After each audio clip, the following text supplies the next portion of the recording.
Ladies and gentlemen, they used radical Muslims to attack the Serbs, the CIA did. They used them to attack the Russians and the Russian-backed government in Afghanistan in '79 to elicit the full invasion, to draw them in. Brzezinski wrote about that in Bragg's.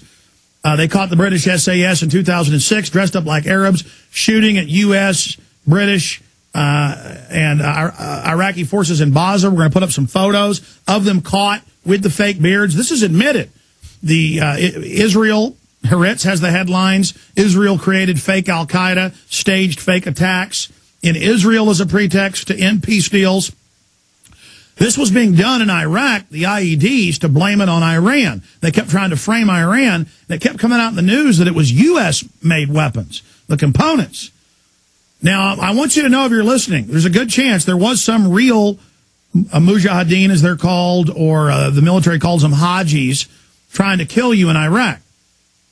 But a lot of that was over turf. Most of the killings were al-Qaeda brought in. And they're using the same al-Qaeda out of western Iraq on record. The White House admits this, to attack Iran for the last 5 years, and the White House has admitted that. Number 3 in al-Qaeda works for the CIA. So I want to bring Wayne Madsen up, who worked for the NSA and many other federal secretive agencies, syndicated columnist, and writes for some of the biggest publications in the country.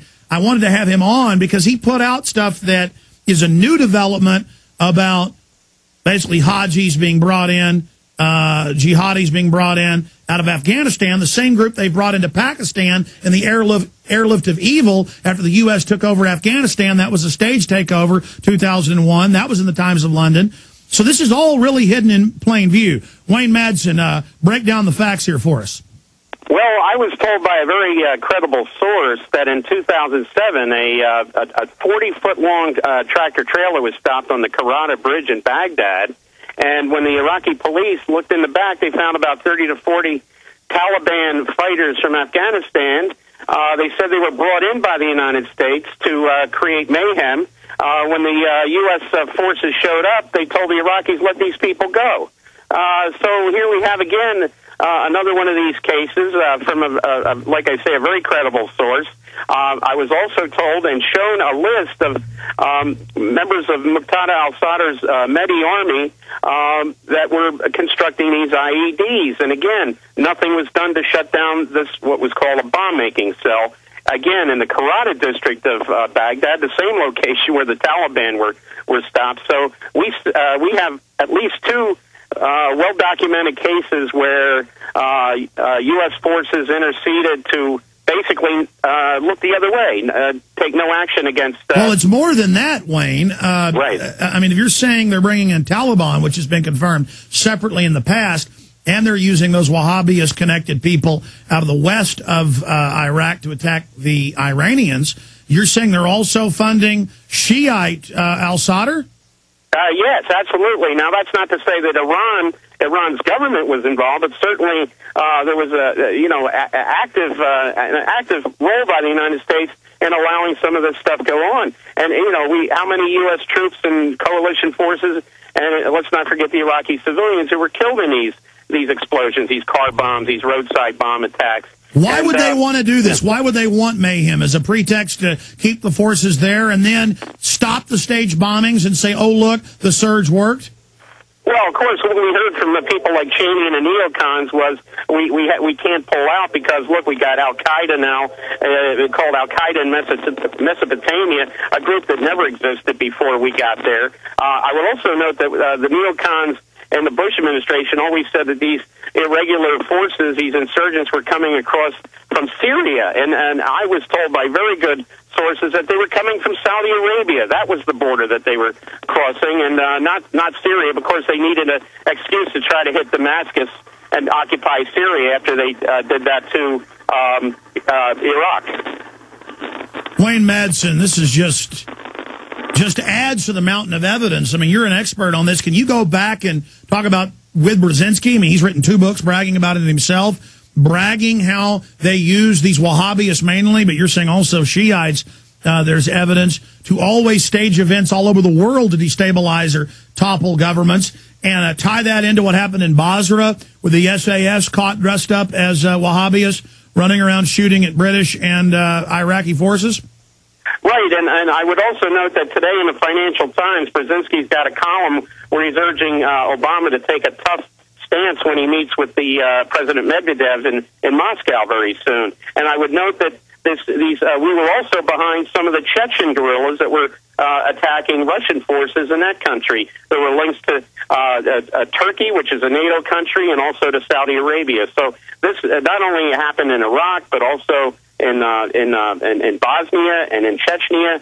And I was recently told that by another credible source that there are now election monitors in Afghanistan from Bosnia, and some of these people were linked to the Bosnian Muslim forces, some of whom were working quite closely with bin Laden when he was active in that Bosnian civil war. So, we've got Bosnians going to Afghanistan, Taliban going to Iraq. It looks like, some people just been playing some pretty bloody games here.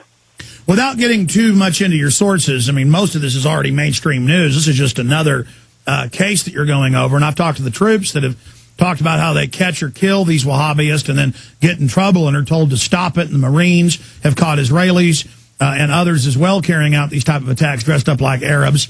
But the big question here is, why are you being given more of this information now? Is this coming from military people, intelligence people? Are they angry? Are the troops angry? How many of the troops know that the entire terror threat is basically manufactured? Well, a lot of them. I think a lot of them do. I would add another to the mix. These private security contractors have gotten a bum rap. Look, in some cases, like with Blackwater, they deserve it, but not all of them are bad people. They saw this firsthand. A lot of these are ex-military active duty types themselves. They saw it, and they're very upset with what's going on now. What they saw, and just the fact that the U.S. looked the other way, and in some cases actively promoted this violence. But, I mean, take the British SAS troops I've got on screen right there. That's Paul's first article at Prison Planet, but it then came out in the Times of London that indeed they were doing this. They were caught by Iraqi police, and then there was a attack with tanks against the police station to free them. How do you get an SAS officer? I know SAS officers got caught running the IRA and staging a lot of attacks as a pretext to continue the occupation of Ireland. But how do you get U.S. forces, British forces, Israeli forces to bring in Taliban and Al-Qaeda to kill our own troops? I mean, that is just, I guess these are just total sociopaths? I'm not sure they all are. Some of them obviously didn't know the difference between right and wrong. But let's face it, we know with the torture cases and the murder of detainees, the orders were coming from very high. They were coming out of Cheney's office. They were coming out of Rumsfeld's office. So if you're given an order, you face two options. You either follow the order or you get tagged as a whistleblower, and you may wind up as a victim yourself. We know they fragged. Yeah. How many Army investigators and Marine investigators just of corruption have been killed? I lost count. The worst one, of course, was Colonel Ted Westhousing, who was the top ethics professor at West Point, who brought up issues about fraud with a contractor, and they said he shot himself to death right before he was supposed to come back to the United States. I talked to his family, and they told me, they said flat out that did not happen with Colonel Westhousing. But he's just one of many. Here's the question, Wayne. Are the criminals winning? We know they shipped in tens of billions in cash. They gave privates $30,000 a year. They gave colonels millions a year, generals untold amount to be part of the corruption. Then they said, now do these dirty deeds for no money or we're going to burn you. Has that corruption they tried to work, has that been successful in turning our military into a complete demon force to now be used here domestically? Well, they prosecuted a few of these con men and these fraudsters, but not many. When you look at the amount of money, when they were kicking around, bundles with $100 bills. We don't know where all that money went, but we know it was billions involved, and we saw no effort to go after the people at the top. The Bernie Madoffs and the Skillings that were involved in this fraud have never really been brought to justice. I've never seen a CEO of one of these contracting organizations, from KBR, Halliburton to CACI and the rest, prosecuted. In closing, Wayne, we appreciate you spending time with us. I want you to have a great 4th of July coming up. You too. For the Republic.